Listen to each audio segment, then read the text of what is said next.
Hi friends, welcome back to my channel.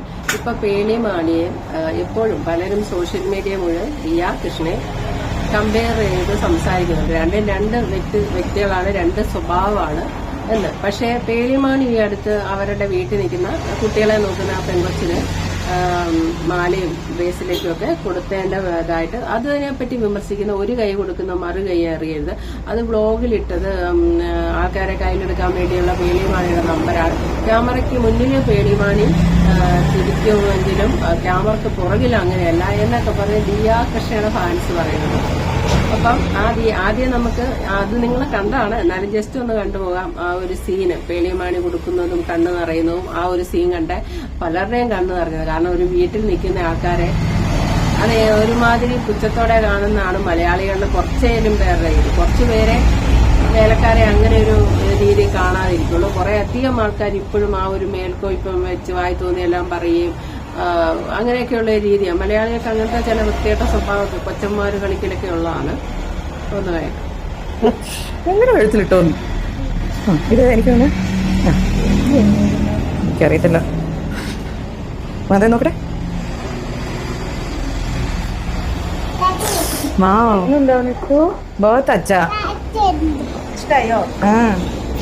ഇതെന്തേ വെളിച്ചത്തിൽ നിന്ന് നോക്കട്ടെ. നല്ല മല കേട്ടോ. ഇത് ആക്ച്വലി എനിക്ക് എൻ്റെ എല്ലാ മോഡേൺ ഡ്രസ്സിൻ്റെ കൂടി നല്ല മല. ഇനി ഞാനൊരു കാര്യം പറയട്ടെ, ഇത് രഞ്ജുയുടെ മാലയാ.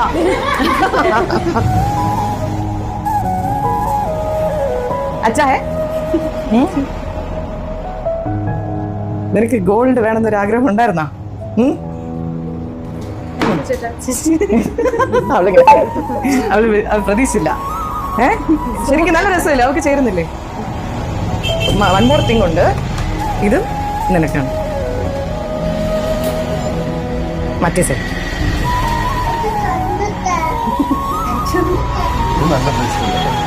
ഇതാണ് ഞാൻ ആദ്യം എടുത്തത്.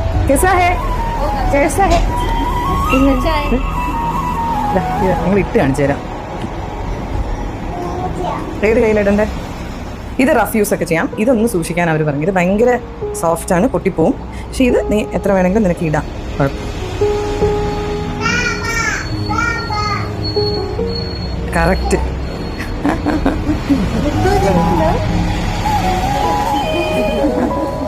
ഇഷ്ടമായതി? അപ്പൊ 2 വർഷമായിട്ട് എൻ്റെ കൂടെയുള്ള എന്നെയും നിത്തു ഞങ്ങളുടെ ഫാമിലിയുടെ കൂടെയുള്ള എൻ്റെ അനിയത്തിയാണിത്. സോ എൻ്റെ അനിയത്തിക്കുള്ള ഒരു ഗിഫ്റ്റ് ആയിട്ടാണ് ഞാൻ കാണുന്നത്. എന്നുവെച്ചാൽ എനിക്ക് എന്നെ ഭയങ്കര ഇഷ്ടമാണ്. എന്നുവെച്ചാൽ നമ്മുടെ ലൈഫിലെ നമ്മളെ ഫ്രണ്ട്സ് പോലെയാണ് ഇവരെനിക്ക്. അപ്പോൾ ഏറ്റവും കൂടുതൽ എൻ്റെ കൂടെ നിൽക്കുകയും എൻ്റെ മുഖം വാടിയാൽ പോലും ഒരു ചായട്ട് തരും, അങ്ങനത്തെ ഒരാളാണ്. അവർക്കറിയാം എന്താണ് എനിക്കും എൻ്റെ പിള്ളേർക്കും എല്ലാവരുടെ കാര്യങ്ങളും. അതുകൊണ്ട് you are like a family member to me. അതുകൊണ്ട് ഞങ്ങളൊരു ബർത്ത്ഡേ അങ്ങനെയൊന്നും ഇല്ല, just a normal day, but wanted to give it. Okay, ഇന്ന് എൻ്റെ വീഡിയോയിൽ ശബ്ദത്തിന്റെ ഒരു ശല്യം ഉണ്ടോ എന്നറിയില്ല. ചിലപ്പോൾ ഉണ്ടാകും, വണ്ടിയൊക്കെ പോകുന്ന സൗണ്ട്, ഒന്ന് ക്ഷമിച്ചേക്കണേ. പിന്നെ ഇപ്പൊ ഇതേപ്പറ്റിയാണ് ചർച്ച, ഒരു ചാനലിൽ വന്ന ചർച്ച നമുക്കൊന്ന് കാണാം. പേളിമാണിയുടെ വീട്ടിൽ ജോലി ചെയ്യുന്ന ആയക്ക് പേളിമാണി ഒരു സമ്മാനമായി സ്വർണ്ണമാലയും ഒരു ബ്രേസ്ലെറ്റും കൊടുക്കുന്നു. ഒരുപാട് മലയാളികളുടെ കണ്ണു നിറയുന്നു, പേളിമാണിയുടെയും കണ്ണു നിറയും. ഈ ഒരു സ്വർണ്ണവില കുതിച്ചുയരുന്ന സമയത്താണ് പേളിമാണി ആ സ്നേഹസമ്മാനം കൊടുത്തത്.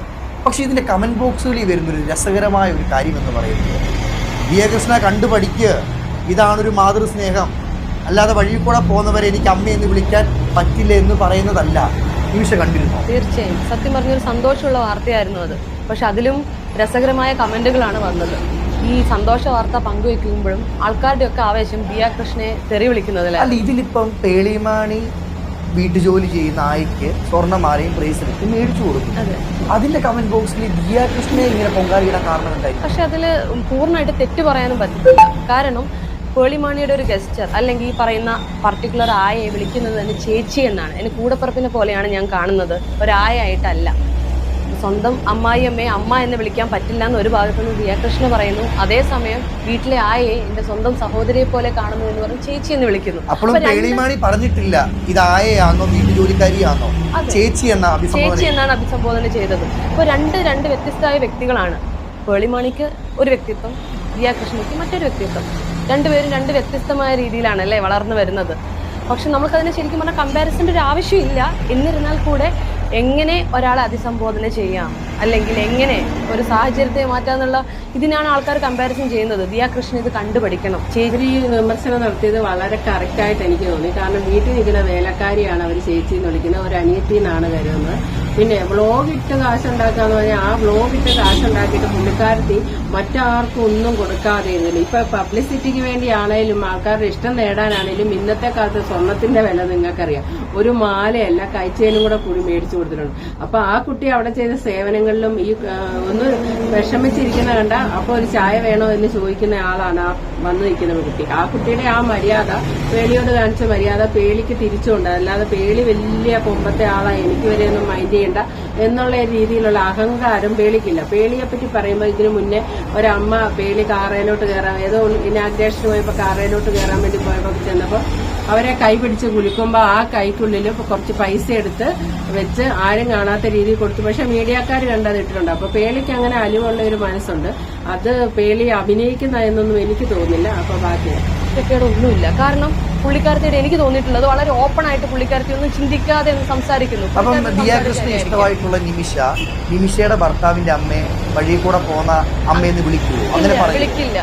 അഥവാ ഒരു എന്താ പറയാ സ്ലിപ്പ് ഓഫ് ടങ് എന്നൊക്കെ പറഞ്ഞ് അങ്ങനെ വന്നാൽ പോലും ചിലപ്പോൾ ഞാൻ ഒരു പക്ഷെ നെക്സ്റ്റ് ഡേ അതൊരു ഫ്ലോയിൽ അങ്ങ് വന്നതാണ്, തെറ്റുപറ്റി എന്ന് ചിലപ്പോൾ ഞാൻ അഡ്മിറ്റ് ചെയ്യും. കാരണം വഴിയെ പോകുന്ന ഒരാളല്ല. ആ ഒരു പ്രസ്താവനയോട് ഇന്നും ഞാൻ വിയോജിക്കുന്നുണ്ട്. അതാ ഞാൻ പറഞ്ഞ പുള്ളിക്കാരത്തിയുടെ ഒരു സംസാര ശൈലി, ഒരു ആലോചിക്കാതെയുള്ള വർത്താനം ഒക്കെ ആയിരിക്കാം. എന്ന് വെച്ചിട്ട് ദിയ കൃഷ്ണ ആർക്കും ചാരിറ്റി ചെയ്യുന്നില്ല എന്നോ ആരെയും സഹായിക്കുന്നില്ല എന്നോ നമുക്ക് അറിയത്തില്ല. ചിലപ്പോൾ ഇതുപോലെ പബ്ലിസിറ്റി ചെയ്യുന്നില്ലായിരിക്കാം. അതായത് ഒരു പക്ഷെ പേളിമാണി വീഡിയോയിൽ കാണിച്ചതുപോലെ വീഡിയോയിൽ ഈ ദിയ കൃഷ്ണയെ കാണിക്കാൻ താല്പര്യമില്ലായിരിക്കും. അങ്ങനെ ഇഷ്ടംപോലെ ആൾക്കാരുണ്ടല്ലേ, ചെയ്യുന്നത് മുഴുവൻ കാണിക്കത്തില്ല. അവർ ഒരുപക്ഷെ വീട്ടുകളിൽ ഈ പറയുന്ന ആയമാർക്കോ എല്ലാവർക്കും വാങ്ങിച്ചു കൊടുക്കുന്ന ആൾക്കാരായിരിക്കാം. പക്ഷെ എന്ന് വെച്ച് പേളിമാണി അത് പബ്ലിക്കായിട്ട് കാണിച്ചെന്ന് കരുതി ഒരു വരുമാന മാർഗത്തിന് വേണ്ടിയാണെന്ന് ഞാൻ വിശ്വസിക്കുന്നില്ല. ചിലപ്പോൾ നല്ല ഉദ്ദേശമായിരിക്കാം. എനിക്കിതൊക്കെ ഒരു മാതൃകയായിട്ടാണ് അജിൻ പേഴ്സണലി അങ്ങനെ അഹങ്കരിക്കുന്നതായിട്ടൊന്നും തോന്നിയിട്ടില്ല. ആ കൂടി പുള്ളിക്കാരത്തി ഒരു നുണ പറഞ്ഞായിട്ട് എനിക്ക് തോന്നിയിരിക്കുന്നത് കമന്റ് ബോക്സ് നെഗറ്റീവ് കമന്റ് ഒന്നും വരികയായിരുന്നു പേളിമാണി ഒരിക്കൽ പറഞ്ഞു. അതുമാത്രം നുണയാ, അതെനിക്കറിയാം. മലയാളിയാണോ ദൈവം വന്ന് യൂട്യൂബ് ചാനൽ തുടങ്ങിയാലും ക്രീമി സ്വഭാവമുള്ള ആൾക്കാരുണ്ട്. അവർ തീർച്ചയായിട്ടും നെഗറ്റീവ് കമന്റ് ഇടും. ചൊറിച്ചില് സ്വഭാവമുള്ള ആൾക്കാരുണ്ട്. അവർക്ക് ചൊറിഞ്ഞോണ്ടേ ഇരിക്കണം. അതിപ്പം ആരെ എന്തെന്നൊന്നുമില്ല, അവരാണ് വലിയ ബുദ്ധിമാൻ എന്നൊരു വിചാരമുണ്ട് ഈ കമന്റ് ഇടുന്നവർക്ക്. ബാക്കിയുള്ളവരൊക്കെ പൊട്ടന്മാരുന്നു. അതുകൊണ്ട് അവർ തീർച്ചയായിട്ടും കമന്റ് ഇടും. പേളിമാണി അതൊക്കെ ഡിലീറ്റ് ആക്കുന്നായിരിക്കും. പിന്നെ ദിയ കൃഷ്ണയുടെ സ്വഭാവം പറയുമ്പോഴത്തേക്കിന് ഈ പറയുന്ന ആർക്കും അനുകരിക്കാൻ പറ്റിയ ഒരു സ്വഭാവമൊന്നുമല്ല ദിയ കൃഷ്ണയുടെ. ഒരു മര്യാദ അല്ല. കേട്ട അപ്പൊ തന്നെ നമുക്ക് അഹങ്കാരി എന്നൊരു വാക്കിൽ എഴുത്തള്ളാനേ ദിയ കൃഷ്ണനെ പറ്റുള്ളൂ. ഒരു പക്ഷെ ഞാൻ ഇന്നലെ വീഡിയോ പറഞ്ഞാൽ നാക്കുകൊണ്ട് അഴുക്കായിട്ടുള്ള, അതായത് നാക്ക് വാ തുറന്ന പിണക്കം വരുന്ന ആൾക്കാരുണ്ട്. പക്ഷെ അവർ പ്രവൃത്തി കൊണ്ട് നല്ലതായിരിക്കും. അങ്ങനെ ചില ആൾക്കാരെ എനിക്ക് ലൈഫിൽ പരിചയമുണ്ട്. പ്രവൃത്തി വളരെ നല്ലതാണ്. പക്ഷെ എന്താ കുഴപ്പമെന്ന് ചോദിച്ചാൽ വാ തുറന്നിട്ടുണ്ടെങ്കിൽ അപ്പൊ തന്നെ എല്ലാവരെയും ശത്രുവാക്കി തീരും. പക്ഷെ ഒരാൾക്ക് വേണ്ടി മരിക്കാൻ വേണേ പോലും തയ്യാറാകുന്നവരാ. പക്ഷെ അതുപോലെ ആയിരിക്കാം ചിലപ്പം. അതിലൊന്ന് കാണിക്കാൻ വേണ്ടി ഇങ്ങനെ പേളിമാണി കാണിച്ചാന്ന് ഞാൻ വിശ്വസിക്കുന്നില്ല. കാരണം എന്താ വെച്ചാൽ സ്വർണത്തിന് ഇപ്പൊ അത്രയും വരെയാണ്. വേറെന്തെങ്കിലും അല്ലല്ലോ എടുത്ത് മേടിച്ചു കൊടുത്ത്. പിന്നെ ഈ കുട്ടി പറഞ്ഞ ഒരു പോയിന്റ്, ദിയ കൃഷ്ണയുടെ വായിന് നാക്ക് 32 പല്ലിന്റെ ഇടയിൽ ഒരു നാക്കാണ്. അബദ്ധം ആർക്കും പറ്റാം. ടങ്ക് സ്ലിപ്പായിട്ട് എല്ലാവർക്കും അബദ്ധം പറ്റാം. അപ്പൊ പിറ്റേ ദിവസം ഞാൻ ആ പറഞ്ഞ ഫ്ലോയിൽ അങ്ങ് പറഞ്ഞു പോയതാണ്. വഴി കൂടെ പോകുന്ന ഒരാളെ പോലെയല്ല ഞാൻ എന്റെ അമ്മായിമ്മയെ കാണുന്നത്. ഇപ്പൊ ആന്റിന്ന് വിളിക്കുന്നുണ്ടെങ്കിൽ പോലും ഞാൻ അവരെ അതുപോലെ സ്നേഹിക്കുന്നുണ്ട്. അവർ തിരിച്ച് ഒരു കമ്മ്യൂണിറ്റി പോസ്റ്റ് ഇട്ടാലും മതി. അതിന് പകരം അവിടെ അൺസബ് ചെയ്യുന്നവർ, നീയൊക്കെ പോടാ പുല്ല, എന്നെ കാണുന്ന എനിക്കിഷ്ടമുള്ളവർ എന്റെ ചാനലിൽ വന്നാൽ മതി, അവര് കണ്ടാൽ മതി, നീയൊക്കെ ഇവിടെ എഴുതി കിട്ടണമെന്നില്ല, അൺസബ് ചെയ്യുന്ന ഇങ്ങനെ വെല്ലുവിളികളുടെ ഒരു ഘോഷയാത്രയാണ്. അത് പിന്നെ ദിയ കൃഷ്ണയുടെ ലൈഫ് പരിശോധിച്ചാൽ നമുക്ക് മനസ്സിലാക്കാം. പുള്ളിക്കാരത്തെ അച്ഛനും അമ്മയ്ക്കും അല്ലെങ്കിൽ സമൂഹത്തിനോ അച്ഛനോ അമ്മയ്ക്കോ അങ്ങനെ ആർക്കും പ്രാധാന്യം കൊടുത്തോ അല്ലെ സമൂഹത്തെ ഭയപ്പെട്ടോ അല്ലെ അച്ഛനെ അമ്മയെ ഭയപ്പെട്ടോ ഒന്നുമല്ല ആ കുട്ടിയുടെ ലൈഫ് മുന്നോട്ട് പോയിരിക്കുന്നത്. അത് നിങ്ങൾക്ക് ശ്രദ്ധിച്ചാൽ മനസ്സിലാവും. ആ കുട്ടിയുടെ ലൈഫ് തുടങ്ങിയപ്പോ തൊട്ട് അവനവന്റെ ഇഷ്ടം എന്താണോ അത് മാത്രം ചെയ്തു വരുന്നതാണ്. അതേ രീതിക്കാണ് മുന്നോട്ട് പോകുന്നത്. ഇപ്പൊ അച്ഛനെ അമ്മയുടെ ഇഷ്ടം ആ കുട്ടി കല്യാണത്തിനോ അല്ലെ അവർ ആ ഒരു കാര്യത്തിലും ആ കുട്ടി ചെയ്തിട്ടില്ല. സ്വന്തം കാലിൽ നിൽക്കാനും പിന്നെ സ്ഥാപനം തുടങ്ങുന്നു. പിന്നെ വിവാഹശേഷം ഭർത്താവിനെ ആണേലും ഭർത്താവിന്റെ ഇഷ്ടം അങ്ങനത്തെ ഒന്നുമില്ല, അവനവന്റെ ഇഷ്ടം അത്രേ ഉള്ളൂ. ഇയാളെന്നൊക്കെ വിളിക്കുന്ന കേൾക്കുമ്പോൾ നമ്മൾ ആദ്യം ഓർത്ത് അതൊക്കെ ഓരോരുത്തരുടെ ഇതല്ലേ ഇഷ്ടക്കുറവ്. പക്ഷെ അങ്ങനെയല്ല. ദിയാകൃഷ്ണയുടെ ഒരു ക്യാരക്ടറാണത്. അത് അംഗീകരിച്ചു പോകുന്നവര് ഈ പറയുന്ന പോലെ ആൾക്കാർ കമന്റ് ബോക്സ് ചെയ്യുന്ന പോലെ അച്ഛന് അതിന് കുഴപ്പമില്ല, അച്ഛൻ അത് അംഗീകരിച്ചു. മലയാളികളായ നമ്മുടെ ഉള്ളിൽ ഇത് കേൾക്കുമ്പോൾ ഒരു അഹങ്കാരമായിട്ട് തന്നെ തോന്നും. ദിയാകൃഷ്ണയ്ക്ക് ഇത്തിരി അഹങ്കാരമുള്ള പോലൊന്നും അഹാനകൃഷ്ണ അങ്ങനെയൊന്നും പറയുന്നത് കേട്ടിട്ടില്ല. അവരുടെ വീട്ടിൽ ആരും അങ്ങനത്തെ രീതിയിൽ സംസാരിക്കുന്ന കേട്ടില്ല. എന്ന് കരുതി ഇപ്പൊ ദിയാകൃഷ്ണ ഇതൊന്നും മാറ്റാനും പോകുന്നില്ല. ആ കുട്ടിയെ ആ രീതിക്ക് അംഗീകരിക്കാനുള്ളവർ അവരുടെ വീട്ടുകാരും അവരുടെ ഹസ്ബൻഡും ഒക്കെ അംഗീകരിക്കുന്നുണ്ട്. അങ്ങനെ ഒരു കുഴപ്പമില്ല. പക്ഷെ ഈ ദിയാകൃഷ്ണയും പേളിമാണിയും തമ്മിൽ സാമ്യപ്പെടുത്തിയിട്ട് പേളിമാണി ഇത് അഭിനയമാണ് എന്ന് പറയേണ്ട ഒരു കാര്യമില്ല. പേളിമാണിയുടെ യഥാർത്ഥ ക്യാരക്ടർ ആയിരിക്കാൻ കാണിക്കുന്നത്. പിന്നെ എന്നാലും ഒരു വാക്ക് നമുക്ക് ബ്രാക്കറ്റ് ഇടാം, റീലും റിയാലിറ്റിയും രണ്ടാണ്. പലരും പുറമെ കാണിക്കുന്ന ക്യാമറയ്ക്ക് മുന്നിൽ കാണിക്കുന്ന പോലെയല്ല ഒരു സെലിബ്രിറ്റീസിന്റെ യഥാർത്ഥ സ്വഭാവം. അതും ഇതിന്റെ അകത്ത് ഇട്ടേക്കാം, കിടക്കട്ടെ, ഒരു വഴിക്ക് പോകുന്നതല്ലേ. Okay, thank you for watching. അടുത്ത വീഡിയോ കാണാം.